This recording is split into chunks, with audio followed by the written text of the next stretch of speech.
My name is Sophia Chen, and I'm 28 years old. 3 weeks before what was supposed to be the most important day of my life, my parents made a decision that shattered everything I believed about family loyalty. What they didn't know was that their choice would lead them to discover a letter that would change our family forever and leave them desperately begging for my forgiveness. Before we jump back in, tell us where you're tuning in from, and if this story touches you, make sure you're subscribed, because tomorrow, I've saved something extra special for you. Growing up in suburban Denver, Colorado, I always believed I had won the family lottery.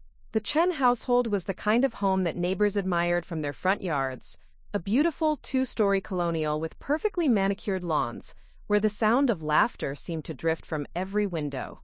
My father, David Chen, was a successful commercial real estate developer who had built his company from nothing, while my mother, Linda Chen, managed their social calendar with the precision of a military operation and volunteered for every worthy cause in Jefferson County. From the outside, we looked like the perfect American family. David had immigrated from Taiwan in his early 20s with nothing but determination and a business degree, eventually building Chen Development into one of Colorado's most respected real estate firms. Linda, whose maiden name was Harrison, came from old Denver money. Her family had owned mining interests that dated back to the 1800s. Their marriage had been a fascinating blend of new ambition and established wealth, creating opportunities that neither could have achieved alone. My younger sister Ashley and I grew up in this world of privilege and possibility. Ashley, now 25, had always been the family's shining star. Where I was studious and methodical, she was spontaneous and charismatic. Where I chose practical majors and steady career paths, she pursued art history and traveled through Europe on our parents' dime, collecting experiences like some people collect postcards. Ashley had a gift for making everything seem effortless and magical, while I had always been the responsible one, the planner, the daughter who carefully considered every decision. Despite our different personalities, Ashley and I had maintained a close relationship throughout our childhood and into adulthood. She was the sister who would stay up all night helping me study for exams, even though academics came naturally to her.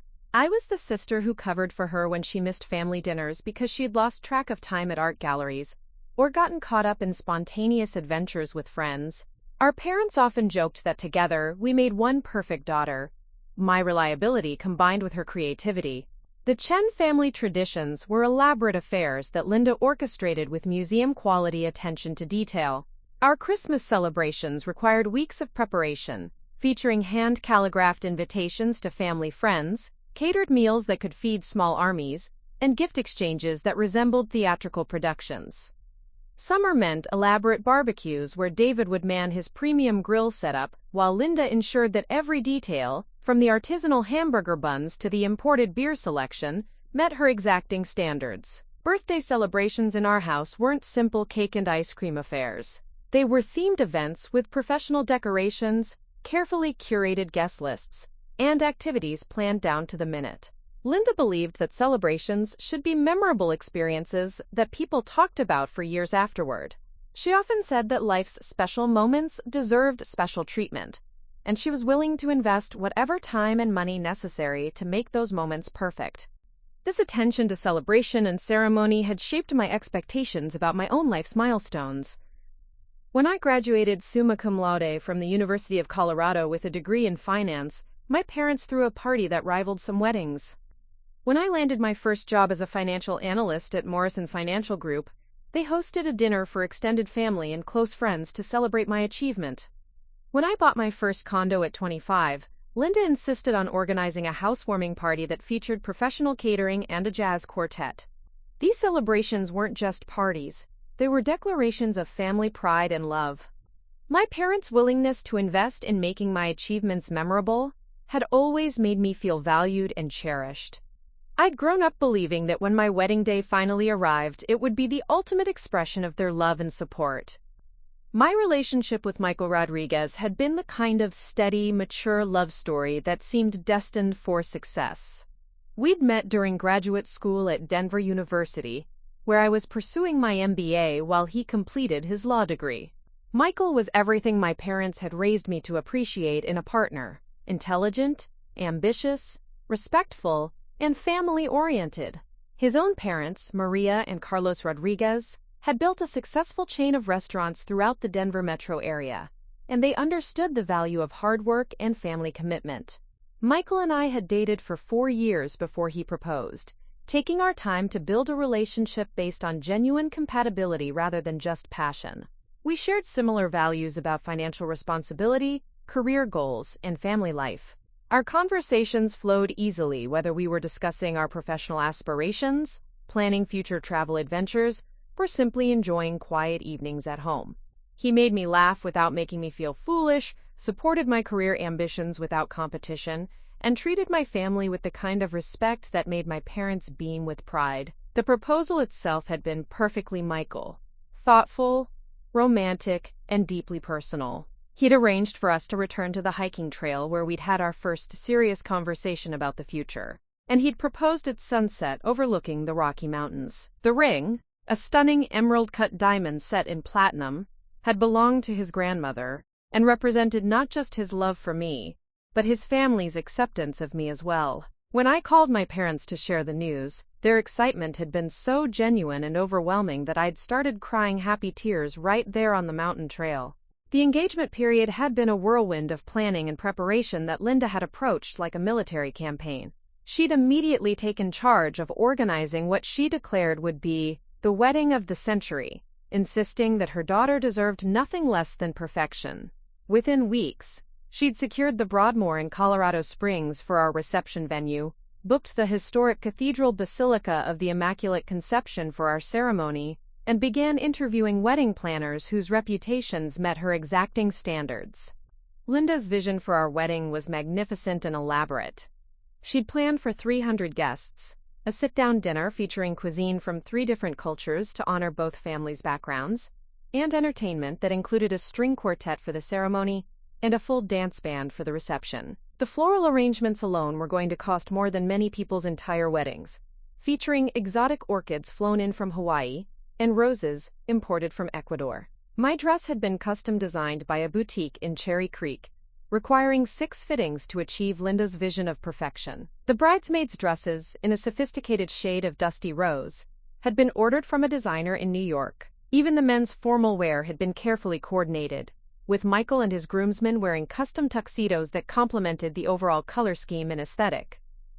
David had been equally involved in the planning, though his contributions focused more on the business and logistical aspects. He'd arranged for premium transportation for the bridal party, secured the best photographer and videographer team in Colorado, and even hired additional security to ensure that our celebration remained private and elegant. His pride in planning this wedding was evident every time he discussed the details with friends and business associates. The guest list itself represented the convergence of our family's social and professional networks. Linda had invited her charity committee friends, country club acquaintances, and society connections. David had included his business partners, clients, and industry colleagues. Michael's family had contributed their extended relatives and restaurant industry friends. The result was a guest list that read like a who's who of Denver's business and social elite. In the months leading up to our wedding date, our house had become wedding planning headquarters. The dining room table was constantly covered with fabric samples, menu options, seating charts, and vendor contracts. Linda spent hours each day on phone calls with caterers, florists, and musicians, ensuring that every detail met her vision of perfection. She'd even created a detailed timeline for the wedding day itself, accounting for every minute from morning hair and makeup through the final dance of the evening. Ashley had been deeply involved in the planning process as well, serving as my maid of honor and Linda's assistant in coordinating details.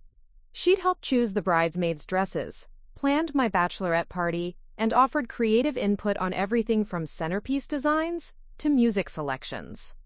Her artistic eye and social connections had added unique touches to our plans, including custom cocktail napkins featuring watercolor designs she'd created herself. The excitement and anticipation in our household was palpable as our wedding date approached. Linda would wake up each morning with new ideas and improvements to discuss, while David would return from work with updates about vendors and logistics. Even our family dinners had become wedding planning sessions, with conversations revolving around final details and last-minute decisions. I felt incredibly fortunate to have a family that was so invested in making my wedding day perfect. Their enthusiasm and attention to detail seemed like the ultimate expression of their love for Michael and me. Every time Linda called me with updates about floral arrangements or David mentioned his conversations with the photographer, I felt overwhelmed with gratitude for parents who cared so deeply about my happiness. The financial investment my parents were making in our wedding was substantial, but they'd insisted that money was no object when it came to celebrating their daughter's marriage. David had mentioned that the total cost was approaching 6 figures, but he'd waved away my concerns about the expense, saying that some things in life were worth any price. Linda had echoed his sentiment, adding that she'd been dreaming of my wedding day since I was a little girl, and she wasn't about to compromise on making those dreams reality. As we entered the final month before our wedding, everything seemed to be falling into place perfectly. The venue was confirmed, the vendors were coordinated, the invitations had been sent, and the RSVPs were pouring in with overwhelming enthusiasm from our friends and family. Michael and I had completed our pre-marriage counseling sessions, finalized our honeymoon plans for a 2-week trip to Italy, and were putting the finishing touches on our new apartment that would become our first home as husband and wife. The dress rehearsal was scheduled for the day before our wedding, followed by a rehearsal dinner that Linda had planned with the same attention to detail as the wedding itself. Our marriage license was signed and ready, our rings had been sized and polished, and even the weather forecast looked promising for our outdoor photography session. I remember thinking, during those final weeks of preparation, that I was the luckiest woman in the world. I had found my perfect partner in Michael. I was surrounded by family who loved me enough to invest everything in making my dreams come true, and I was about to begin the next chapter of my life with more support and love than anyone could ask for. What I didn't know was that behind all this planning and preparation, Ashley had been harboring her own dreams that would soon collide with mine in the most devastating way possible. Preparing and narrating this story took us a lot of time, so if you are enjoying it, subscribe to our channel, it means a lot to us. Now back to the story. The first sign that something was shifting came on a Tuesday evening in early March, exactly 3 weeks before our scheduled wedding date. I'd stopped by my parents' house after work to discuss final headcount numbers with Linda, as several last-minute RSVPs had come in that morning. The house felt different somehow, quieter than usual with an undercurrent of tension that I couldn't immediately identify. I found Linda in her home office, surrounded by wedding binders and vendor contracts, but instead of her usual enthusiasm, she seemed distracted and almost nervous. When I mentioned the additional guests, she barely looked up from the papers scattered across her mahogany desk. "We might need to make some adjustments to the final numbers," she said vaguely, her fingers drumming against the desk in a rhythm that betrayed her anxiety. "What kind of adjustments?" I asked, settling into the leather chair across from her desk. The caterer said they could accommodate up to 15 additional people without any issues. Linda's response was delayed, as if she was carefully considering her words. "Well, we're still finalizing some details. Nothing for you to worry about right now." The evasiveness in her tone was completely unlike my mother. Linda Chen was a woman who thrived on details and loved discussing every aspect of event planning. Her reluctance to dive into wedding logistics felt wrong, like discovering that your favorite restaurant had suddenly changed its entire menu without warning. David appeared in the doorway, his usually confident demeanor replaced by something that looked almost guilty. "Sophia, sweetheart, how are the final preparations going on your end?" "Everything's perfect," I replied, studying his expression for clues about the strange atmosphere. "Michael picked up his tuxedo today, and the florist confirmed that all the arrangements will be delivered by 10 a.m. on Saturday. The photographer wants to start with family portraits at noon, so we'll need everyone ready by—" "Actually," David interrupted, which was highly unusual for him, "we wanted to talk to you about something." Before he could continue, Ashley bounded into the room with an energy that felt almost manic. Her cheeks were flushed with excitement, and she was practically vibrating with barely contained enthusiasm. "Sophia, you'll never guess what happened," Ashley exclaimed, not waiting for anyone to respond. "Jeremy proposed." Jeremy Blackstone was Ashley's boyfriend of 8 months, a struggling artist who painted abstract murals and worked part-time at a coffee shop in Denver's art district. While he was undeniably charming and completely devoted to Ashley, his financial prospects were questionable at best. My parents had always been polite about Jeremy, but clearly harbored reservations about their youngest daughter dating someone with such uncertain career prospects. "That's wonderful news," I said, genuinely happy for my sister despite the timing. "When did this happen?" "Last night," Ashley gushed, extending her left hand to display a vintage ring that looked like it had come from an antique shop. "He took me to that little gallery where we first met, and he proposed right in front of the mural he painted for me. It was so romantic and spontaneous and perfect. I noticed Linda and David exchanging meaningful glances, the kind of silent communication that long-married couples perfect over decades of partnership. Something significant was happening beneath the surface of this conversation, and I was clearly not privy to whatever understanding they shared.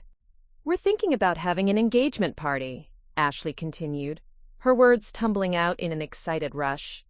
"Something really special to celebrate. You know how I've always dreamed of having a big celebration where all our friends and family could come together?"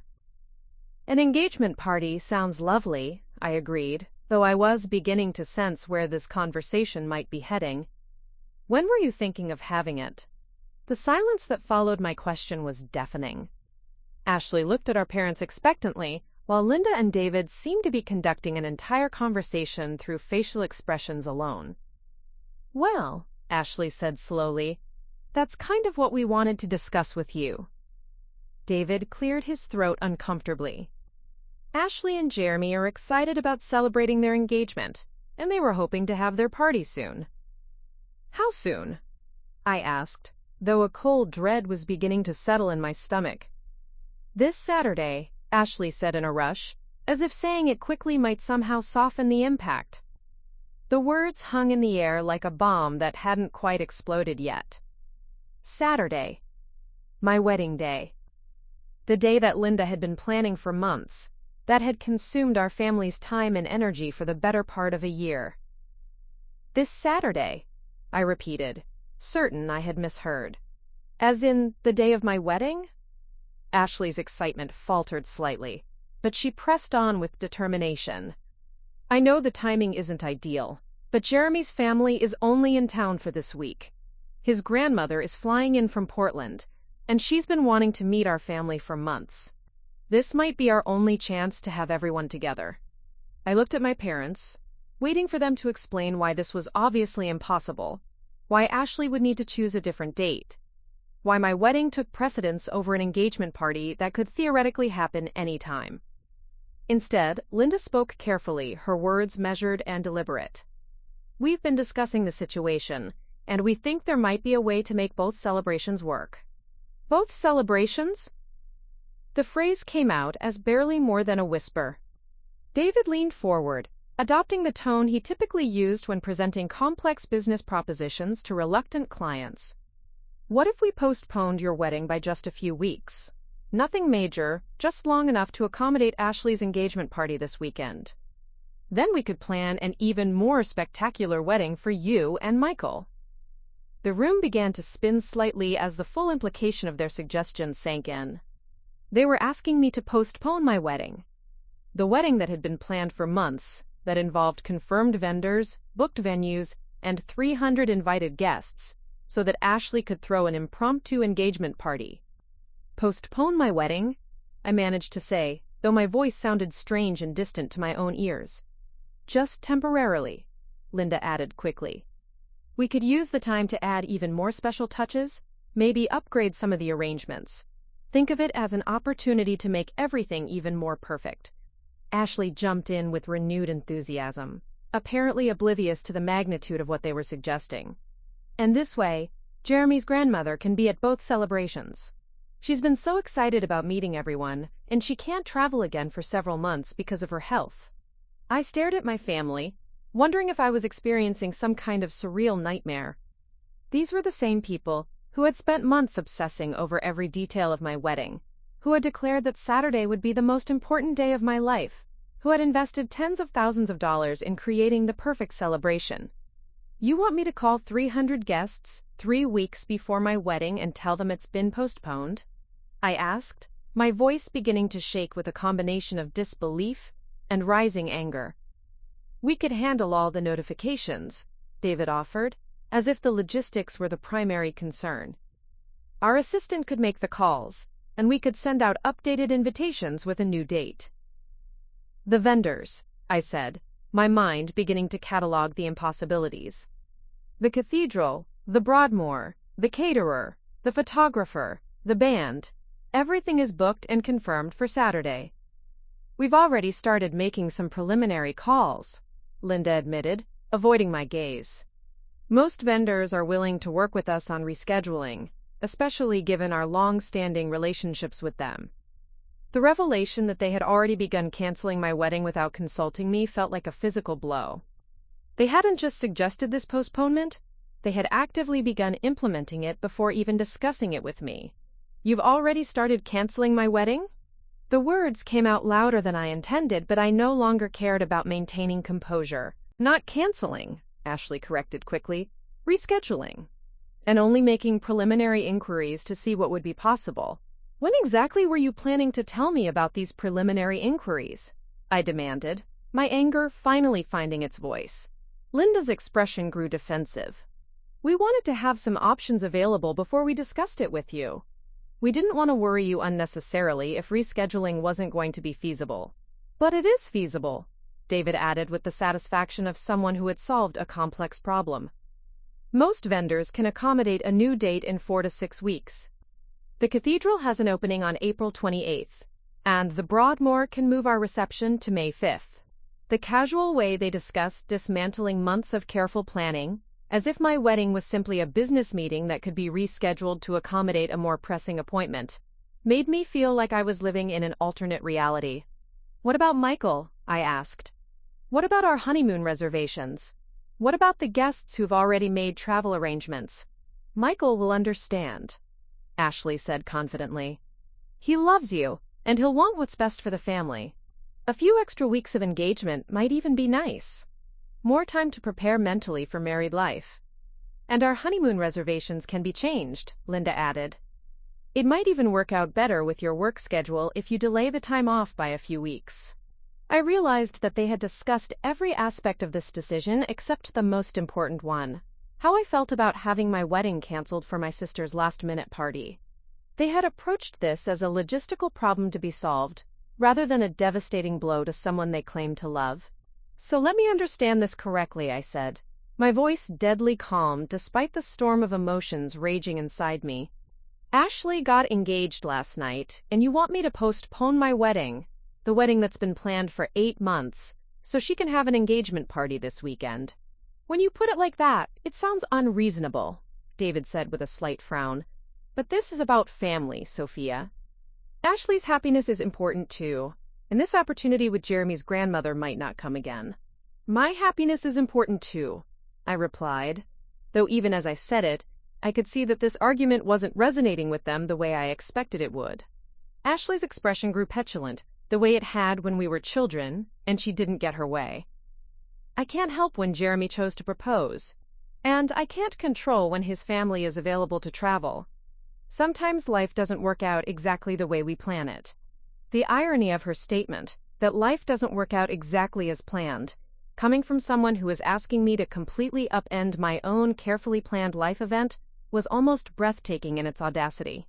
"Besides," Linda added, "wouldn't it be lovely to have Ashley's engagement celebration first? Then she can be even more excited and focused when it's time for your wedding. This way, both events get the attention they deserve instead of competing with each other." I stared at my mother, wondering when she had developed the ability to reframe obvious selfishness as thoughtful consideration. The suggestion that my wedding would somehow be improved by being postponed for Ashley's convenience required a level of mental gymnastics that I found genuinely impressive. "What does Michael think about this plan?" I asked, hoping that my fiancé's perspective might inject some sanity into this conversation. Another meaningful glance passed between my parents, and I realized with growing horror that they hadn't just made preliminary vendor calls. They had already discussed this with Michael without including me in the conversation. "We thought it would be helpful to get his perspective before presenting the idea to you," David explained carefully. "And what was his perspective?" I asked, though I was beginning to fear the answer. "He understands the family dynamics," Linda said diplomatically.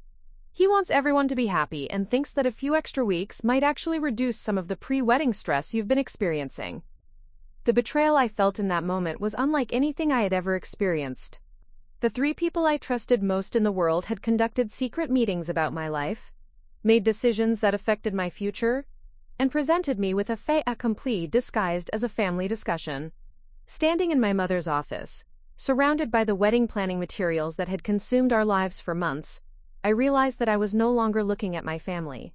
I was looking at strangers who were capable of prioritizing Ashley's whims over my most important life event, who could justify devastating betrayal as family cooperation, and who had somehow convinced my fiancé to participate in their scheme. The worst part was beginning to suspect that this wasn't really about Jeremy's grandmother or engagement party timing. This was about something deeper, something that had been building beneath the surface of our family dynamics for longer than I had realized. And I was about to discover just how deep that something went. I left my parents' house that Tuesday evening, in a state of shock so profound that I drove home on autopilot, my mind struggling to process what had just occurred. When I walked into the apartment I shared with Michael, he was sitting at our kitchen table with his laptop open, apparently working on case files for his law firm. The sight of him acting so normally while my world had just been turned upside down felt surreal. "How did the final headcount meeting go?" he asked without looking up from his screen, his tone casual and conversational. The question hung in the air like an accusation. He knew exactly how the meeting had gone because he had been part of planning it. The realization that Michael was going to pretend ignorance about the family conspiracy made something inside me snap. "You already know how it went," I said quietly, setting my purse down with deliberate control, "since you apparently discussed postponing our wedding with my parents before they bothered to mention it to me." Michael's fingers stopped moving across his keyboard, and for the first time since I'd entered the apartment he looked directly at me. His expression was a mixture of guilt and resignation that confirmed my worst fears about his involvement in this betrayal. "Sophia, I can explain." "Please do," I interrupted, pulling out the chair across from him and sitting down with the kind of forced calm that precedes emotional storms. "I'm very interested to hear how you explain discussing the postponement of our wedding without including your actual fiancé in the conversation." Michael closed his laptop and ran his hands through his dark hair, a nervous gesture I'd seen countless times during our relationship, but never in circumstances that felt this ominous. "Your father called me at work yesterday," he began reluctantly. "He explained the situation with Ashley's engagement and asked for my thoughts on potentially adjusting our timeline." "Your thoughts," I repeated slowly, "about our wedding." "Without consulting me. He wanted to know if I would be completely opposed to the idea before they brought it up with you," Michael continued, his voice taking on the careful tone he used when presenting legal arguments. "He didn't want to upset you unnecessarily if it wasn't even a possibility." The logic was so twisted that I almost laughed. "So to avoid upsetting me unnecessarily, you all decided to upset me necessarily by planning to cancel my wedding behind my back?" Michael's defensive posture became more pronounced. "We're not canceling it, we're postponing it. And I didn't agree to anything. I just said I wouldn't be completely opposed to discussing it if it would help maintain family harmony." "Family harmony," I echoed, the phrase tasting bitter in my mouth. "And what about our harmony? What about the fact that you made a decision about our future without involving me?" "I didn't make a decision," Michael protested, though his conviction seemed to be wavering. "I just acknowledge that family relationships are important and that sometimes compromises need to be made." I stared at my fiancé, this man I'd planned to promise my life to in 3 weeks, and realized I was looking at a stranger. The first thought I knew would never have participated in a scheme to undermine me, would never have discussed our most important day with other people before discussing it with me. "Did it occur to you," I asked, my voice growing stronger with each word, "that perhaps your fiancé, the person you're supposed to marry, might want to be involved in discussions about when that marriage takes place?" Michael's response revealed the depth of his betrayal. "Your family knows you better than anyone, Sophia. They understand how you react to stress and change. They thought it would be easier if some of the preliminary logistics were sorted out before presenting you with options." The paternalistic attitude embedded in his explanation was breathtaking. My own fiancé, along with my family, had decided that I was too fragile or irrational to handle being included in decisions about my own life. "So you all decided I'm too emotionally unstable to participate in planning my own wedding?" I asked, my anger finally finding its voice. That's not what I said, Michael replied quickly, but his defensive tone suggested that was exactly what he meant. Then what did you say, Michael? What exactly did you tell my father when he called to discuss postponing our wedding without my knowledge? Michael's pause before answering told me everything I needed to know. I told him that I trusted the family's judgment about what would be best for everyone involved. The betrayal was complete. My fiancé had essentially given my parents permission to make decisions about our marriage without consulting me. He had prioritized their approval over my autonomy, their convenience over my feelings. I stood up from the table, needing physical distance from him while I processed this revelation. And what exactly did you think would be best for everyone involved? I thought, Michael said carefully, that maintaining good relationships with your family was important for our long-term happiness. I thought that showing flexibility and understanding about Ashley's situation would demonstrate maturity and consideration. Whose maturity and consideration? I demanded. Because I don't see any maturity in planning my wedding around my sister's last-minute engagement party. I don't see any consideration in making decisions about my life without including me. Michael stood as well, moving toward me with his hands raised in a gesture of appeasement. Sophia, you're upset right now and I understand why. But when you calm down and think about this rationally. When I calm down? The condescension in his tone was the final straw. When I think about this rationally, you mean when I accept that everyone else knows what's best for me better than I do? That's not what I meant, Michael said, but his tone suggested otherwise. Then what did you mean? I challenged. Because from where I'm standing, it sounds like you think I'm being irrational for being upset that my wedding has been canceled without my input. The argument that followed was unlike any fight Michael and I had ever had. Previous disagreements had been minor conflicts about restaurant choices or vacation destinations, problems that could be resolved through compromise and communication. This was fundamentally different because it revealed a complete breakdown in respect and trust. Michael kept insisting that he had been trying to protect me from unnecessary stress, while I kept pointing out that being excluded from decisions about my own life was far more stressful than being included in difficult conversations. He maintained that family relationships required sacrifices, while I argued that sacrificing my wedding for Ashley's convenience wasn't the kind of compromise healthy families demanded. The most disturbing aspect of our fight was Michael's inability to understand why his participation in my family's scheme felt like a betrayal. In his mind, he had been diplomatic and considerate. In my mind, he had chosen my parents' approval over my partnership. This isn't just about the wedding, I finally said, my voice exhausted from arguing in circles. This is about the fact that when faced with a choice between supporting me and appeasing my family, you chose my family. Michael's response was telling. I chose what I thought was best for our future together. Without consulting me about what I thought was best for our future together, I pointed out. The silence that followed was heavy with implications neither of us wanted to acknowledge. Our relationship had been built on the assumption that we were partners who would face life's challenges together. This crisis had revealed that when pressure was applied, Michael's loyalty was divided in ways that fundamentally compromised our partnership. My phone buzzed with a text message from Ashley.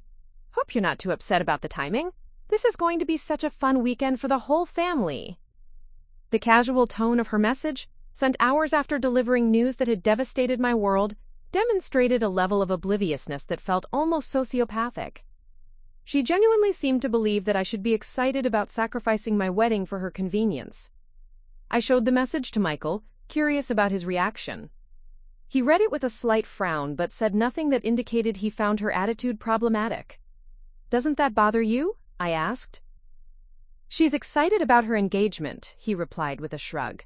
It's natural for her to be focused on her own happiness right now. His willingness to excuse Ashley's insensitivity while criticizing my irrationality for being upset about the situation crystallized everything that was wrong with this entire scenario. The people who claimed to love me were more concerned with avoiding conflict than with protecting my feelings or respecting my autonomy.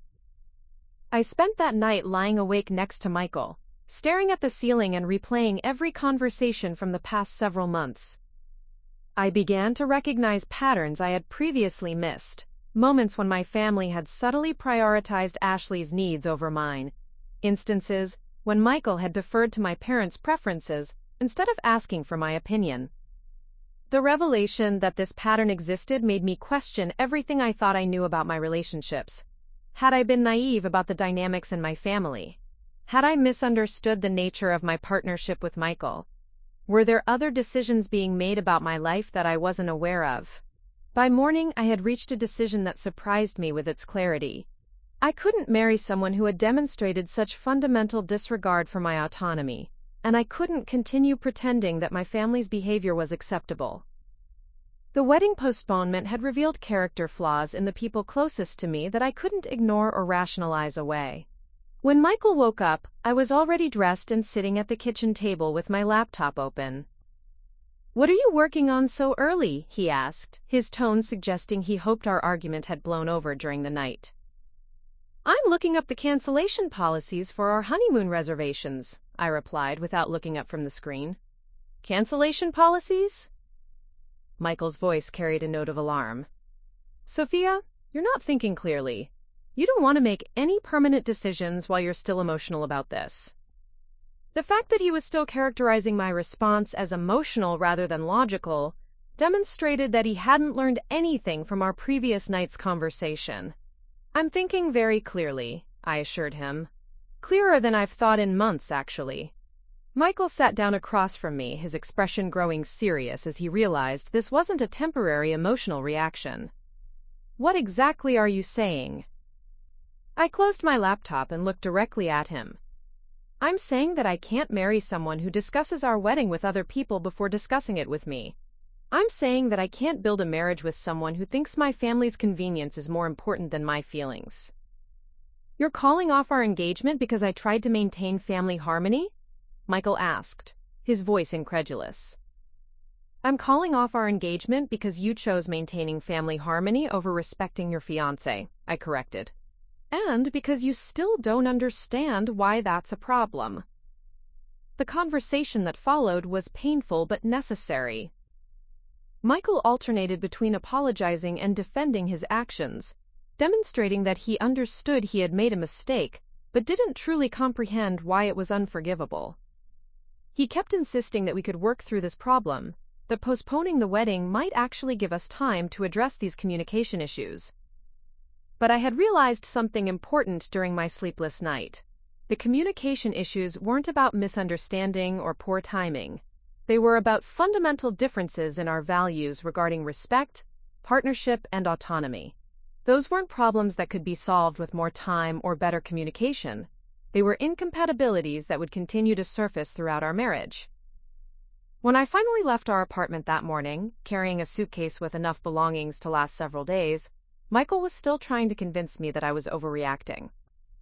His inability to recognize the magnitude of his betrayal, even after hours of explanation, confirmed that I was making the right decision. I drove to my best friend Charlotte's house, knowing that I needed space and perspective before dealing with my family's reaction to my decision.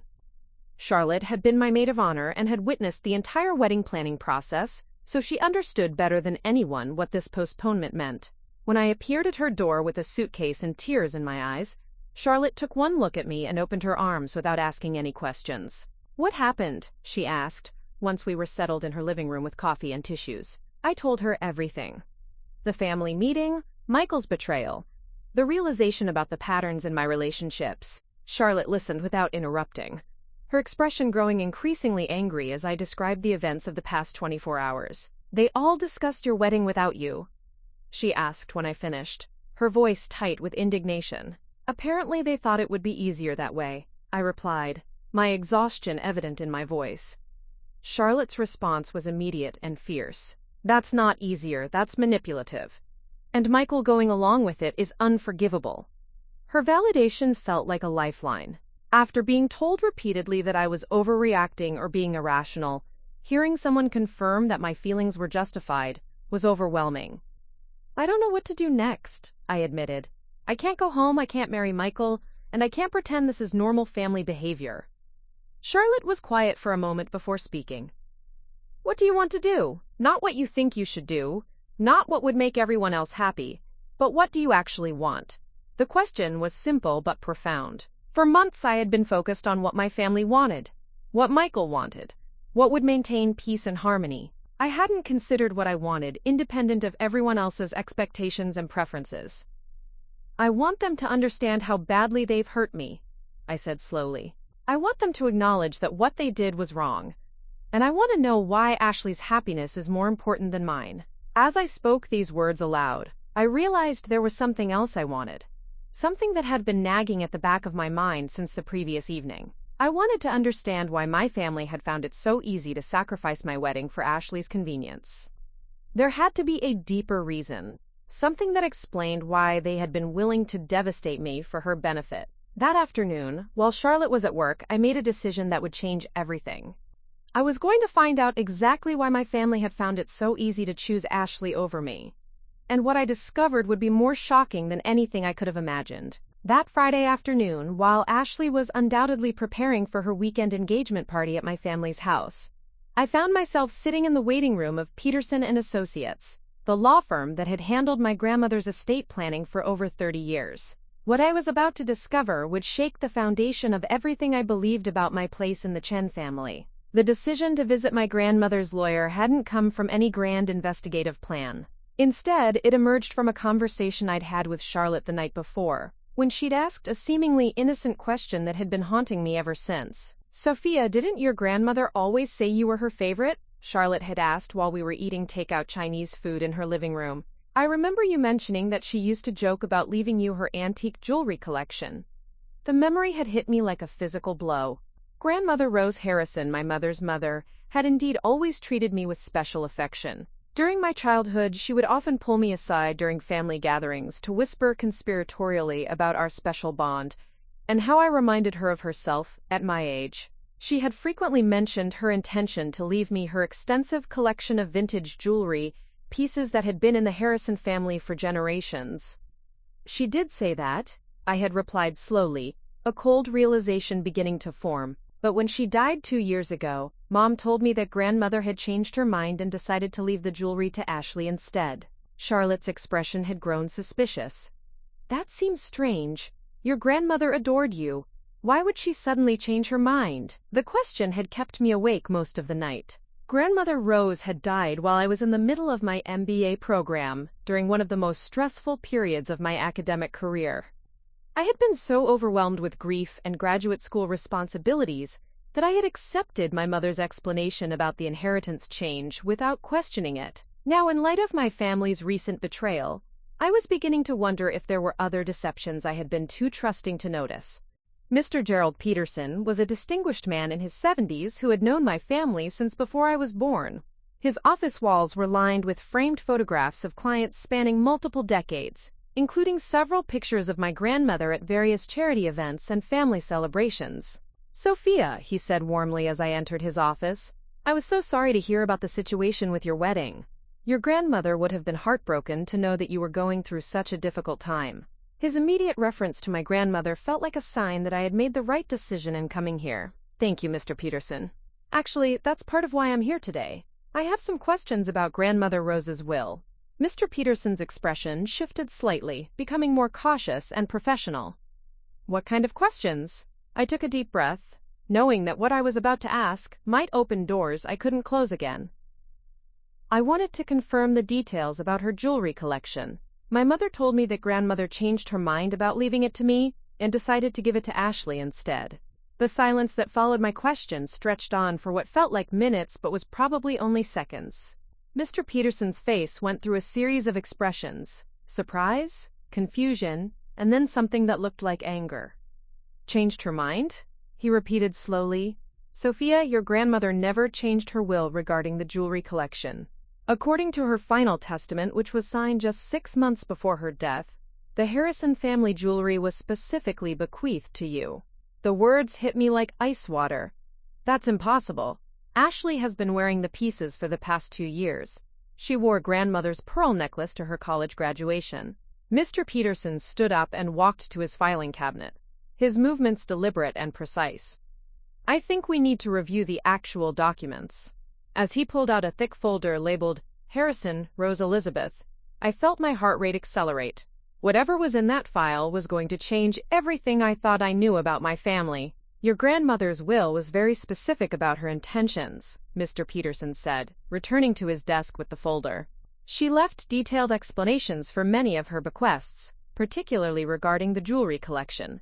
He opened the folder and pulled out several documents, including what appeared to be a handwritten letter attached to the official will. Would you like me to read the relevant section? He asked gently. I nodded, not trusting my voice to remain steady.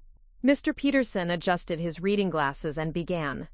To my beloved granddaughter, Sophia Chen, I leave my complete collection of Harrison family jewelry, including all necklaces, bracelets, rings, and earrings, currently housed in the safety deposit box at First National Bank. Sophia has always appreciated the history and craftsmanship of these pieces, and I trust her to preserve them for future generations.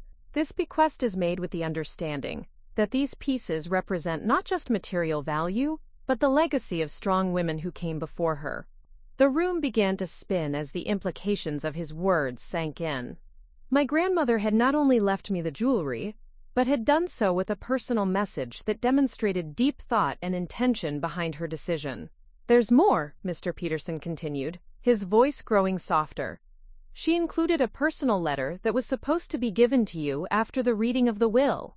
A personal letter, I whispered. Mr. Peterson reached into the folder again and withdrew an envelope with my name written in my grandmother's distinctive handwriting.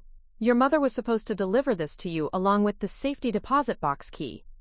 The betrayal was expanding beyond anything I had imagined. Not only had my family lied about the inheritance, but they had withheld a final message from my grandmother, a woman who had loved me unconditionally and wanted to share her thoughts with me from beyond the grave. Mr. Peterson, I said, my voice shaking, what exactly did my mother tell you about delivering these items to me? His expression grew uncomfortable. She said that you were too grief-stricken to handle the responsibilities of the inheritance immediately, and that she would deliver everything to you when you were emotionally ready. When was this conversation? About 6 months after your grandmother's funeral. Linda called to discuss the logistics of transferring the jewelry collection and delivering the personal letter. 2 years. My mother had been holding my grandmother's final message for 2 years, while allowing Ashley to wear jewelry that legally belonged to me. Has the jewelry been transferred out of the safety deposit box? I asked, though I already suspected the answer. Mr. Peterson's hesitation confirmed my fears.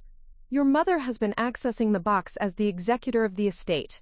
The contents may have been redistributed to Ashley, I said flatly. I don't have specific documentation about where the individual pieces went, Mr. Peterson replied carefully, but I can tell you that the safety deposit box has been accessed multiple times over the past 2 years. I stared at the envelope in my hands, my grandmother's final words to me, withheld for 2 years while my family perpetuated a lie about her intentions. The pattern of deception was becoming clear. This wasn't just about my wedding or Ashley's engagement party. This was about a systematic prioritization of Ashley's wants over my rights, even when those rights had been legally established by someone who was no longer alive to defend them. Mr. Peterson, what are my legal options regarding this inheritance? His expression grew serious. Since the will was never contested, and the items were distributed contrary to your grandmother's explicit instructions, you have grounds for several legal actions. However, family disputes over inheritance are complicated, especially when the executor is a family member who claims to have been acting in your best interests. Even if the executor was lying about the deceased person's intentions, even then, if you want to pursue this legally, it would require proving that the misrepresentation was intentional rather than a misunderstanding. I thought about my mother's careful explanations about Grandmother Rose changing her mind, the confident way she had delivered information that was completely false. There had been no uncertainty or confusion in her demeanor. She had known exactly what she was doing. What about the personal letter? Was my mother legally required to deliver that to me? Absolutely. Withholding correspondence specifically intended for a beneficiary is a serious breach of executor duties. I carefully opened the envelope, my hands trembling slightly as I unfolded the letter written in my grandmother's familiar script. Her words, meant to comfort me in my grief and guide me toward my future, had been stolen from me during one of the most difficult periods of my life. The letter was several pages long, filled with memories of our relationship, advice for my future, and expressions of love that brought tears to my eyes. But it was the final paragraph that made me understand why my mother had been so determined to keep this letter from me. My dearest Sophia, I want you to know that I see in you the same strength and independence that allowed me to build the Harrison fortune, despite the limitations placed on women of my generation. Your mother means well, but she has always been more concerned with maintaining peace than with standing up for what's right. Don't let anyone convince you to make yourself smaller to accommodate their comfort. The Harrison women have always been fighters, and I trust you to continue that tradition. The jewelry I'm leaving you isn't just decoration. It's a reminder that you come from a line of women who refuse to be diminished by others' expectations. The letter continued with specific instructions about certain pieces of jewelry and their historical significance, but those final words about not being diminished by others' expectations felt like my grandmother reaching across time to validate everything I was feeling about my current situation. Mr. Peterson, I said after finishing the letter, I need to know exactly what's left in that safety deposit box. An hour later, we were standing in the vault at First National Bank, looking into a safety deposit box that should have contained tens of thousands of dollars worth of antique jewelry. Instead, it held only a few minor pieces, some costume jewelry and a couple of items that were clearly not part of the Harrison family collection. Where is everything? I asked, though the answer was obvious. Mr. Peterson's expression was grim. It appears that the valuable pieces have been removed. I thought about Ashley at her college graduation, wearing my grandmother's pearl necklace. I remembered seeing her at family dinners over the past 2 years, casually wearing antique bracelets and rings that I now knew had been stolen from my inheritance. The scope of my family's betrayal was staggering. They hadn't just canceled my wedding. They had been systematically deceiving me for years, stealing my inheritance, and withholding my grandmother's final words of love and encouragement. What would you advise me to do? I asked Mr. Peterson.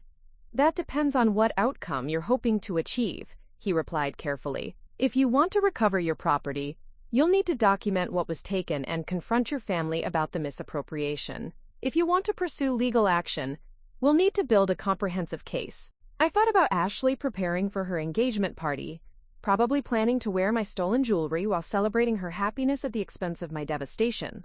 I thought about my parents, who had facilitated this theft while presenting themselves as loving parents making difficult decisions for my own good. I want to document everything, I said finally. I want a complete record of what was supposed to be mine and what was taken without my knowledge or consent. Mr. Peterson nodded approvingly. That's wise. And Sophia? Your grandmother would be proud of you for standing up for yourself. She always said you had more backbone than anyone gave you credit for. As I left the bank with copies of my grandmother's will, her personal letter, and documentation of the empty safety deposit box, I felt a clarity that had been missing from my life for years. This wasn't just about jewelry or money, it was about justice, truth, and refusing to accept treatment that diminished my worth.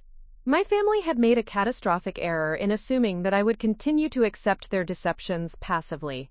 They had counted on my desire to maintain family harmony, my reluctance to cause conflict, and my trust in their love for me. What they hadn't anticipated was that their betrayal would be so complete that it would finally open my eyes to the truth about our relationships. I had one more stop to make before confronting my family. If they had been lying about my grandmother's inheritance, I wondered what other financial deceptions they might have orchestrated.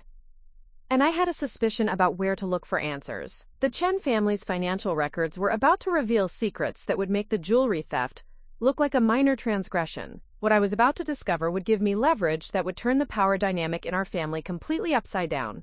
My next destination was downtown Denver, to the offices of Harrison Financial Management, the investment firm that had managed my grandmother's substantial portfolio for over 4 decades. If my family had been deceptive about my inheritance of jewelry, I had a growing suspicion that there might be other financial irregularities I needed to investigate.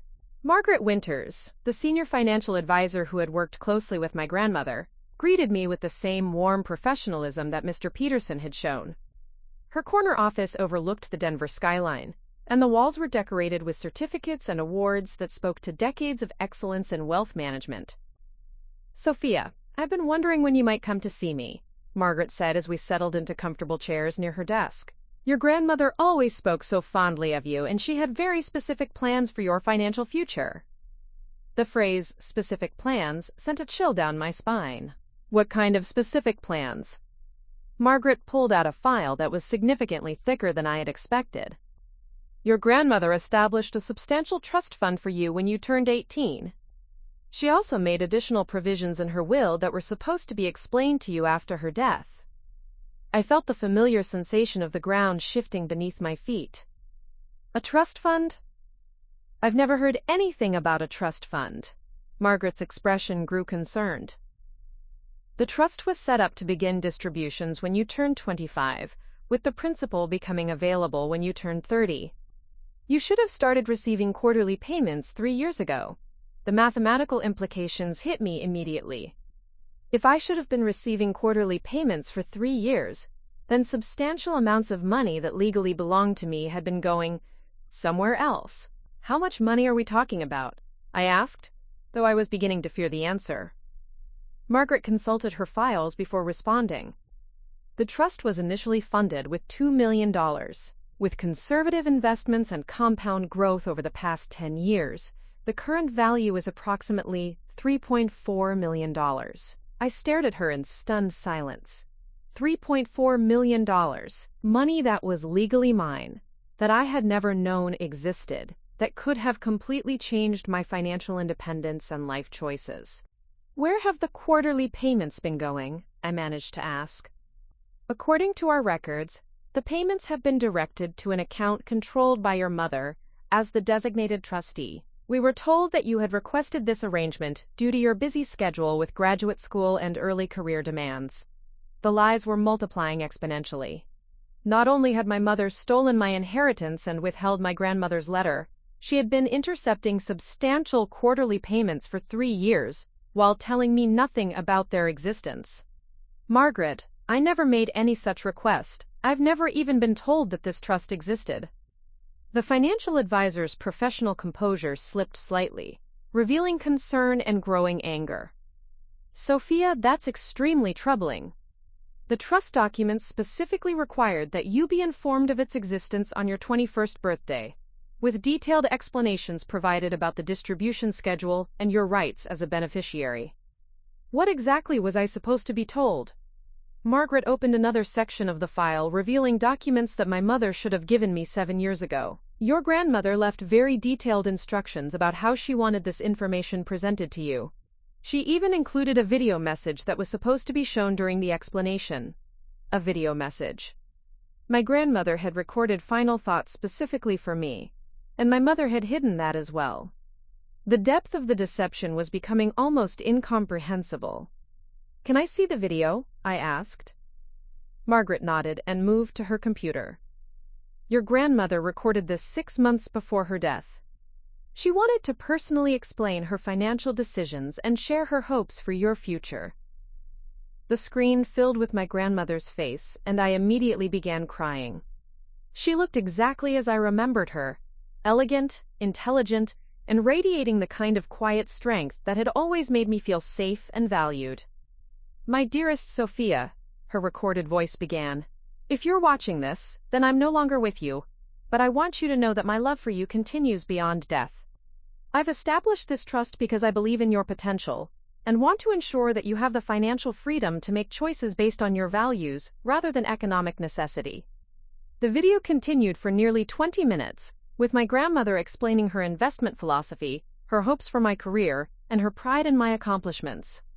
But it was her final message that left me sobbing in Margaret's office. I know that your mother means well, but she has always been more concerned with maintaining family peace than with empowering women to claim their full strength. Don't let anyone convince you that your financial independence threatens family harmony. The Harrison women have always understood that economic power is essential for personal freedom. Use this money to build the life you want, not the life others expect you to want. Once again, my grandmother had reached across time to validate my current situation with wisdom that felt prophetic. Margaret, I said after composing myself, I need to understand exactly how much money has been diverted from my trust. The financial advisor spent the next hour walking me through documentation that revealed the scope of my mother's financial deception. Over the past 3 years, Linda had received quarterly payments totaling approximately $450,000. Money that should have been funding my independence had instead been flowing into accounts I had no knowledge of or access to. "There's something else," Margaret said carefully. "Your grandmother also established an educational fund that was supposed to pay for your graduate school expenses. The fund contained enough money to cover your entire MBA program without student loans." I thought about the crushing student loan debt I had accumulated during graduate school, the financial stress that had shaped many of my career decisions, the nights I had lost sleep worrying about money while my mother had been sitting on funds specifically designated for my education. "How much student loan debt could have been avoided?" I asked. "All of it," Margaret replied simply. "Your grandmother specifically wanted to ensure that you could pursue your education without financial burden." The cruelty was breathtaking. My mother had allowed me to struggle financially throughout graduate school, while having access to funds that were specifically intended to prevent that struggle. She had watched me stress about money, make career decisions based on financial necessity, and limit my options due to debt, all while knowing that my grandmother had provided for every penny of my education. "Margaret, what are my legal options for recovering this money? Since you're the legal beneficiary and the diversions were made without your knowledge or consent, you have strong grounds for recovering the funds plus interest and penalties. Your mother's actions as trustee appear to constitute a serious breach of fiduciary duty." I spent another hour documenting the financial deceptions, copying relevant records, and getting Margaret's professional assessment of my legal position. By the time I left her office, I had evidence of financial theft that dwarfed the jewelry inheritance in both scope and impact. But I wasn't finished investigating. If my family had been lying about inheritance money and trust funds, I wondered what other financial secrets they might be hiding. My next stop was going to be the most revealing of all. David Chen's commercial real estate company had been built on the foundation of Linda's family money, Harrison Wealth, that had provided the initial capital for his first property acquisitions. What I was about to discover about the true ownership structure of Chen Development would complete my understanding of why my family had found it so easy to sacrifice my happiness for Ashley's convenience. The corporate records search I conducted at the Colorado Secretary of State's office revealed information that fundamentally changed my understanding of my family's financial dynamics. Chen Development, the company I had always believed belonged entirely to my father, was actually majority-owned by the Harrison Family Trust, a trust that my grandmother had established decades earlier and that I was scheduled to control upon my 30th birthday.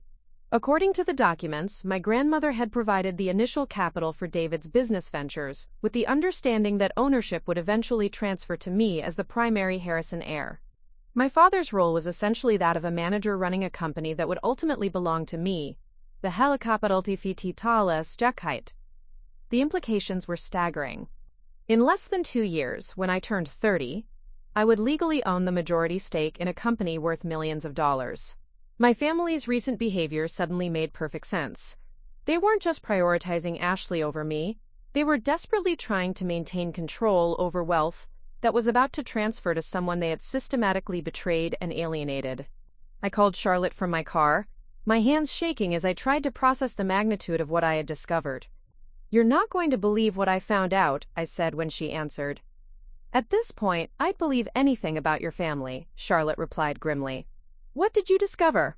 I told her about the trust fund, the intercepted payments, the hidden video message, and finally, the revelation about Chen Development's true ownership structure. "Sophia," Charlotte said slowly, "you're about to become a millionaire multiple times over, and your family has been stealing from you for years while treating you like you're worthless." "It's worse than that," I replied. "They've been treating me badly because they know I'm about to gain control of their financial security.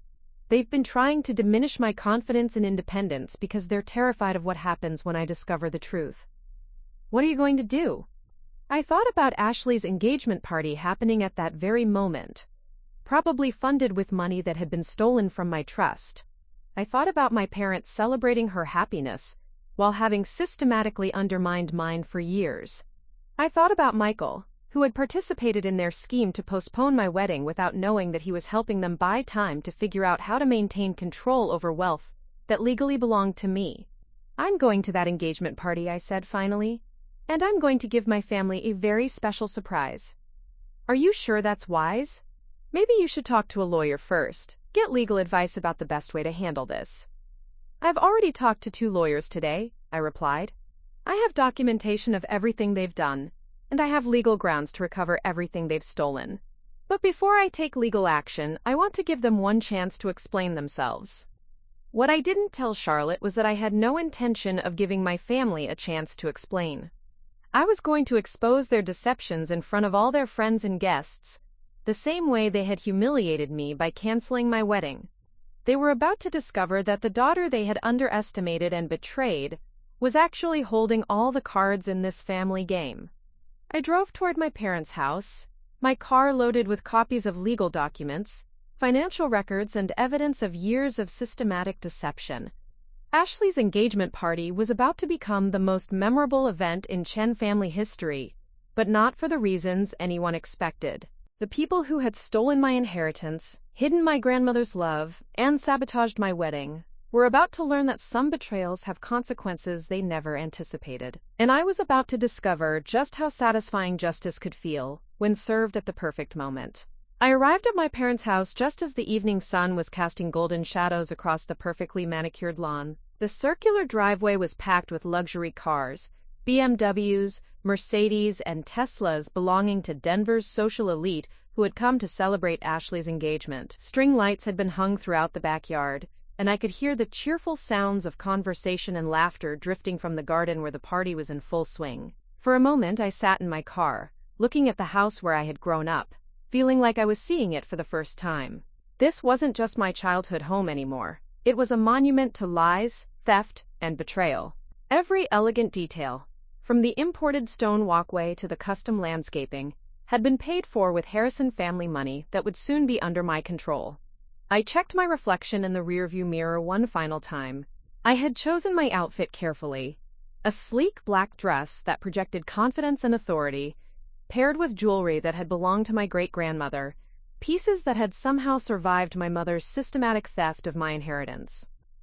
I looked like exactly what I was about to become, a woman in control of her own destiny. The manila folder on my passenger seat contained copies of all the evidence I had gathered: trust documents, financial records, legal correspondence, and photographs of the empty safety deposit box. But the most powerful weapon I carried was something far more valuable than documentation: the absolute certainty that I was finally fighting for justice instead of begging for scraps of affection. I walked through the front door without knocking, something I had done countless times throughout my life, but which felt different now that I understood the true power dynamics of this household. The interior of the house was decorated with elaborate floral arrangements that probably cost more than most people's monthly salaries, arrangements paid for with money stolen from my trust fund. Linda appeared in the foyer, clearly startled to see me. She was wearing an elegant cocktail dress and my grandmother's diamond bracelet, a piece that legally belonged to me and that she had no right to wear. "Sophia!" she exclaimed, her voice carrying a mixture of surprise and barely concealed anxiety. "What are you doing here? I thought you were dealing with your situation." "My situation," I repeated calmly. "You mean the situation where my family canceled my wedding to throw a party for Ashley?" Linda's expression shifted to the practiced look of maternal concern that I now recognized as manipulation. "Sweetheart, we've been worried about you. Michael called yesterday asking if we'd heard from you. He's concerned about your emotional state." "My emotional state is perfectly clear," I assured her. "In fact, I've never been more clear-headed in my entire life." Before Linda could respond, Ashley appeared from the direction of the backyard, glowing with happiness and wearing what I immediately recognized as my grandmother's pearl necklace, the centerpiece of the Harrison jewelry collection. "Sophia," Ashley said with theatrical surprise, "I didn't expect to see you here. Are you feeling better about everything?" The casual way she referenced my devastation, as if my canceled wedding was a minor inconvenience I should have gotten over by now, crystallized everything that was wrong with my family's perspective. "Actually, Ashley, I'm feeling much better," I replied with a smile that made both women take a step backward. "In fact, I have some wonderful news to share with everyone." "News?" Linda asked, her voice carrying a note of suspicion. "Oh yes," I continued, my voice growing stronger with each word. "I've spent the last few days learning some fascinating things about our family. Things I think everyone would be interested to hear." David appeared from his study, probably drawn by the tension he could sense building in the foyer. He was wearing his best suit and the gold cufflinks that had belonged to my grandfather, another piece of Harrison family heritage that would soon return to its rightful owner. "Sophia," he said with forced cheerfulness, "what a surprise! Are you here to celebrate with Ashley?" "I'm here to celebrate truth," I replied. "And I think the perfect venue for that celebration would be in front of all your guests." The three members of my family exchanged glances that confirmed they understood this wasn't going to be the reconciliation they had probably hoped for, but they were trapped by their own social obligations. They couldn't create a scene in front of their guests without raising questions they weren't prepared to answer. "Perhaps we should discuss whatever you want to talk about privately," Linda suggested carefully. "Oh no," I said with genuine enthusiasm. "This is exactly the kind of news that should be shared with family and friends. After all, you've always taught me that important family matters should be celebrated publicly." I walked toward the backyard before anyone could stop me, leaving my parents and Ashley with no choice but to follow. The garden was filled with approximately 60 guests, all elegantly dressed and engaged in the kind of sophisticated conversation that accompanies expensive wine and catered hors d'oeuvre. Jeremy Blackstone was holding court near the bar, regaling a group of older men with stories about his artistic process. He was wearing a suit that actually fit him properly, suggesting that someone had invested in upgrading his wardrobe for this occasion. He looked happy and relaxed, completely unaware that his engagement party was about to become secondary entertainment. I walked to the center of the garden, where a small platform had been set up for toasts and speeches. The string quartet that had been providing background music noticed my approach and gradually faded their playing to a stop. Conversations began to quiet as guests realized something significant was about to happen.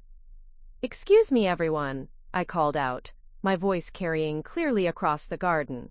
"I'm sorry to interrupt this lovely celebration, but I have some family news that I'd like to share." Ashley hurried toward me, her face flushed with anxiety.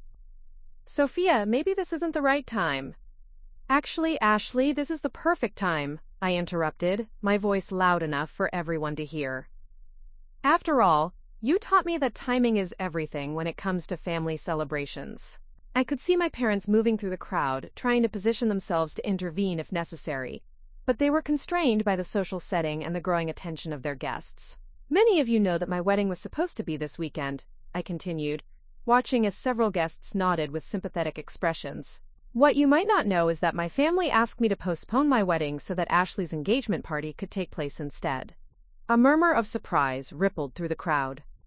This wasn't the kind of family drama that typically surfaced at social gatherings in their circles, and I could see guests exchanging curious glances. Now, I'm sure many of you are wondering why a family would prioritize a last-minute engagement party over a wedding that had been planned for 8 months, I said, my voice remaining calm and conversational. I was wondering the same thing, so I decided to do some investigating. Linda had reached the edge of the platform and was gesturing frantically for me to stop, but I ignored her completely. "What I discovered was absolutely fascinating," I continued. "It turns out that my family has been keeping some very interesting secrets from me." I reached into my purse and pulled out a folded document, a copy of my grandmother's will. "This is my grandmother's will," I announced, holding it up for everyone to see. "According to this legal document, she left me her entire jewelry collection, along with a personal letter explaining her love for me and her hopes for my future." Ashley's face had gone pale, and her hand instinctively went to the pearl necklace around her throat. "The interesting thing is," I continued, "I never received that jewelry collection or that letter. Instead, I was told that my grandmother had changed her mind and decided to leave everything to Ashley instead." The guests were now completely silent, hanging on every word of what was clearly becoming a public family confrontation, unlike anything they had witnessed before. "But here's where the story gets really interesting," I said, my voice beginning to carry the satisfaction of someone finally revealing long-hidden truths. "Today I visited my grandmother's lawyer, and I discovered that she never changed her will. The jewelry that Ashley is wearing right now, including that beautiful pearl necklace, was stolen from my inheritance." The gasps from the crowd were audible. Ashley's hand flew to her throat, and for the first time since this conversation began, she looked genuinely frightened. "But wait, there's more!" I said, with the enthusiasm of someone unveiling a surprise gift. I also discovered that my grandmother established a trust fund for me, a trust fund worth over $3 million that was supposed to begin making quarterly payments when I turned 25. More gasps, and I could see several guests pulling out their phones, probably to record what was clearly going to be a social media sensation. The fascinating part is that I've never received a single payment from this trust, despite being legally entitled to nearly $500,000 over the past 3 years. Can anyone guess where those payments have been going? Linda had pushed through the crowd and was now at the base of the platform, her face a mask of fury and panic. Sophia, stop this immediately. You're embarrassing yourself and our family. Our family? I repeated with a laugh that carried no humor. Mother, you stole my inheritance, intercepted my trust fund payments, and lied to me for years about my own financial security. I think embarrassment is the least of your concerns right now. I turned back to the crowd, which was now completely riveted by the drama unfolding before them. But here's the best part of the story, I continued, reaching into my purse for another document. I also discovered that in 18 months, when I turn 30, I will gain majority control of Chen Development, my father's real estate company. It turns out that my grandmother provided the initial capital for the business, with the understanding that ownership would eventually transfer to me. David's face had gone ashen. The revelation that his business empire was built on money that would soon be controlled by the daughter he had betrayed was clearly not something he had wanted his professional associates to learn at a social gathering. So you see, I concluded, my voice ringing with triumph, my family didn't cancel my wedding because of poor timing or family obligations. They canceled my wedding because they're terrified of what happens when I discover the truth about how they've been stealing from me for years. The silence that followed was absolute. 60 of Denver's social elite stood frozen, witnessing the complete destruction of the Chen family's carefully constructed facade. Ashley broke the silence with a voice that shook with desperation. Sophia, please, we can discuss this privately. There's no need to air family business in front of everyone. Family business? I repeated. Ashley, you mean like how you discussed postponing my wedding with my parents and my fiancé without including me? That kind of family business? I looked out at the crowd of guests, many of whom I had known for years, all of whom were now seeing my family's true character for the first time. Ladies and gentlemen, I said with a gracious smile, I apologize for interrupting your evening, but I thought you should know exactly what kind of people you're celebrating tonight. People who steal from their own children, who lie about inheritance, and who prioritize their own comfort over their daughter's happiness. The aftermath of my revelation would be swift and devastating for my family's social standing. But for me, it was just the beginning of reclaiming everything they had stolen from me, my money, my dignity, and my power. The aftermath of my public revelation was immediate and devastating for my family. Within minutes of my announcement, guests began making polite excuses and departing, their faces masks of barely concealed shock and fascination. The elegant engagement party that Linda had spent weeks planning dissolved into whispered conversations and hurried goodbyes as Denver's social elite processed what they had just witnessed. Jeremy Blackstone stood frozen near the bar, his champagne glass forgotten in his hand as he realized that his engagement celebration had become secondary to the most explosive family drama these circles had seen in years. Several guests were already posting to social media, ensuring that the story of the Chen family's deceptions would be circulating throughout Denver's elite community before the evening was over. Ashley stood on the platform where I had delivered my bombshell revelation, tears streaming down her face as she watched her perfect engagement party disintegrate around her. Her hand still clutched my grandmother's stolen pearl necklace, and I could see the moment when she realized that everyone in attendance now knew she was wearing stolen jewelry. Sophia, please, Ashley said, her voice breaking as the last of the guests filed out of the backyard. We need to talk about this. There has to be some misunderstanding. Misunderstanding? I replied, stepping down from the platform with the confidence of someone who held all the cards. Ashley, which part was a misunderstanding? The part where you've been wearing jewelry that legally belongs to me for 2 years? Or the part where you asked me to postpone my wedding so you could have a party? Linda and David had positioned themselves between Ashley and me, their expressions shifting from social embarrassment to genuine fear, as they began to comprehend the legal and financial implications of what I had discovered. Sophia, David said, his voice taking on the negotiating tone he used in business deals. "I think there are some complexities to these financial arrangements that you might not fully understand. Perhaps we should sit down with lawyers and accountants to clarify everything." "Oh, I understand perfectly," I assured him, pulling out my phone to show him a series of text messages. "In fact, I've already been in contact with Harrison Financial Management, Peterson and Associates, and the Colorado Attorney General's office about recovering stolen trust funds." The blood drained from David's face as he realized that I hadn't just discovered their deceptions. I had already begun taking legal action to address them. "You contacted the Attorney General?" Linda whispered, her voice barely audible. "Embezzlement of trust funds is a serious crime, Mother," I replied calmly, "especially when it involves hundreds of thousands of dollars over multiple years. I thought the authorities should be aware of the situation." Jeremy finally found his voice, though it cracked with confusion and growing alarm. "Ashley, what is she talking about? What stolen jewelry? What trust fund?" Ashley looked at her fiancé with the desperation of someone whose world was collapsing in real time. "Jeremy, I can explain everything. This is all just a family misunderstanding that got blown out of proportion." "A misunderstanding?" I interrupted, reaching into my purse for the documentation I had brought. "Let me help clarify things for everyone." I handed Jeremy a copy of my grandmother's will, pointing to the specific section about the jewelry bequest. "This legal document, signed by my grandmother 6 months before her death, leaves her entire jewelry collection to me. Ashley's been wearing these pieces for 2 years, while knowing they were stolen from my inheritance." Jeremy read the document with growing horror, his gaze shifting between the legal papers and the antique necklace around Ashley's throat. "Ashley, is this true?" "It's not that simple," Ashley said desperately. "Sophia was going through a difficult time when grandmother died, and Mom thought it would be better if I took care of the jewelry temporarily." "Temporarily?" I laughed, though there was no humor in the sound. 2 years is hardly temporary.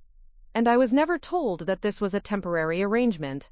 I was told that grandmother had changed her mind and left everything to you." I turned to address the remaining family members, my voice growing colder with each revelation. "But the jewelry theft is nothing compared to the trust fund embezzlement." I handed Jeremy another document, the trust agreement that detailed my grandmother's financial provisions for my future. "This trust was supposed to begin making quarterly payments to me 3 years ago," I explained. "Instead, my mother has been intercepting those payments and depositing them into accounts I knew nothing about. We're talking about nearly $500,000 that was stolen from me while I struggled with student loans and financial stress." Jeremy's face had gone pale as he processed the magnitude of the financial crimes my family had committed. As an artist who had struggled financially for years, the idea of stealing hundreds of thousands of dollars from a family member was clearly incomprehensible to him. "Ashley," he said quietly, "did you know about this?" Ashley's silence was answer enough. Jeremy set down his champagne glass and removed the engagement ring from his pocket, a ring I now realized had probably been purchased with my stolen money. "I can't be part of this," he said, his voice filled with disappointment and disillusionment. "I thought I was marrying into a family that valued honesty and integrity." "Jeremy, please," Ashley begged, but he was already walking toward the house, clearly planning to leave. "Don't let our family problems affect your relationship," Linda called after him, but Jeremy didn't turn around. "Your family problems?" I said, my voice rising with indignation. "These aren't family problems, Mother. These are crimes. You've stolen my inheritance, embezzled trust funds, and lied to me for years about my own financial security." David made one last attempt to regain control of the situation. "Sophia, I think you're being overly dramatic about what are essentially accounting irregularities. We can sort this out without involving outside authorities." "Accounting irregularities?" I repeated incredulously. "Dad, you've been living off money that legally belongs to me while watching me struggle financially. You've allowed Ashley to wear stolen jewelry while telling me that my own grandmother didn't love me enough to leave me anything meaningful." I pulled out my phone and showed them a screenshot of an email I had sent earlier that afternoon. "I've already instructed Harrison Financial Management to freeze all trust distributions until a full audit can be completed. I've also filed paperwork to assume immediate control of my grandmother's estate." The implications of my actions were beginning to sink in for my parents. Not only had I discovered their deceptions, but I had already taken steps to cut off their access to the money they had been stealing from me. Furthermore, I continued, I have scheduled a meeting with the board of directors of Chen Development for Monday morning to discuss the transition of ownership that will occur when I turn 30. David's face went ashen. Sophia, you can't just walk into my company and disrupt decades of business relationships. It's not your company, Dad, I corrected him. It's a company that was built with Harrison family money and that legally belongs to me. And based on your recent demonstration of financial ethics, I think it's time for some new management. Linda finally broke down completely, her carefully constructed social facade crumbling as she realized the full scope of what they had lost. Sophia, please. We're your family. We love you. There has to be some way to work this out. You love me? I asked, my voice filled with the pain of years of betrayal finally being acknowledged.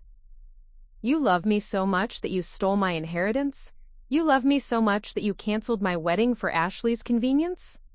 You love me so much that you intercepted hundreds of thousands of dollars while watching me struggle financially? We were trying to protect you, Linda insisted weakly. Protect me from what? From financial independence? From making my own decisions? From understanding my own worth? I looked at Ashley, who was still wearing my stolen jewelry and crying about the collapse of her engagement party. And you, Ashley? You've spent years resenting me for achievements and opportunities you thought I didn't deserve, never knowing that you were living off money that was actually mine. Ashley's response revealed the depth of her delusion about our family dynamics. I never asked for any of this. I didn't know about the trust fund or the legal details about the jewelry. But you did know that grandmother had always intended those pieces for me, I replied. You were there when she would tell me about leaving me her jewelry collection. You chose to take them anyway, and never questioned why her will supposedly changed. The truth was that Ashley had been just as complicit in the deceptions as our parents, choosing willful ignorance when confronted with evidence that contradicted what she wanted to believe. As I prepared to leave my family's house for what I knew would be the last time, I felt a sense of closure that had been missing from my life for years. The people who had claimed to love me while systematically betraying me were finally facing consequences for their actions. I want every piece of stolen jewelry returned to me by tomorrow evening, I said, my voice carrying the authority of someone who now controlled the family's financial future. I want documentation of every trust fund payment that was diverted, and I want a full accounting of how that money was spent. And if we don't comply? David asked, though his voice suggested he already knew the answer. Then I'll let the Attorney General's office handle the recovery process, I replied, along with the IRS investigation into unreported income from embezzled trust funds. The mention of tax implications sent a new wave of panic across my parents' faces. They hadn't just stolen from me. They had probably failed to properly report the stolen income, creating additional legal vulnerabilities. As I walked toward my car, carrying the documentation that had given me back my power and dignity, I felt lighter than I had in years. The family that had tried to diminish me to maintain their control over me had instead freed me to become the strong, independent woman my grandmother had always believed I could be. My phone buzzed with a text from Charlotte. How did it go? I smiled as I typed my response. Better than I ever imagined. Justice tastes even sweeter when served in front of 60 witnesses. 6 months later, I sat in the corner office of Chen Development, now renamed Harrison Holdings, reviewing acquisition proposals for new real estate developments throughout Colorado. The company my father had built with stolen money was thriving under my leadership, and the board members who had initially been skeptical of my youth and experience had quickly learned to respect my business acumen and ethical standards. Ashley had moved to Portland with Jeremy, who had eventually forgiven her involvement in the family deceptions after she returned all the stolen jewelry and made a public apology on social media. The relationship had survived, but barely, and Ashley now worked as a gallery assistant while Jeremy pursued his art career. My parents had reached out periodically through lawyers, requesting meetings to discuss family reconciliation, but I had declined all such overtures. The time for family discussions had passed when they chose deception over honesty, theft over integrity. The inheritance letter my grandmother had written, which my mother had hidden for 2 years, now sat framed on my desk as a daily reminder of the strength and wisdom that ran in the Harrison bloodline. Every morning, I read her words about refusing to be diminished by others' expectations, and every day I lived up to her faith in my potential. The wedding that had been canceled to accommodate Ashley's convenience had been replaced by something far more valuable, a life built on truth, independence, and the unshakable knowledge that I was worthy of respect and love that didn't come with conditions or compromises. Sometimes the greatest gift your enemies can give you is the revelation of their true character. My family's betrayal had freed me from relationships that were built on lies and had empowered me to create a future based on my own values and dreams. As I looked out the window of my office at the Denver skyline, I smiled at the thought of my grandmother watching from somewhere beyond, proud that the Harrison legacy of strong, independent women would continue for another generation. The girl who had begged for scraps of conditional love had become a woman who commanded respect through strength, integrity, and the courage to demand the treatment she deserved. And that transformation had been worth every moment of pain the journey had required. Up next, you've got 2 more standout stories right on your screen. If this one hits the mark, you won't want to pass these up. Just click and check them out. And don't forget to like, subscribe, and turn on the notification bell so you don't miss any upload from us.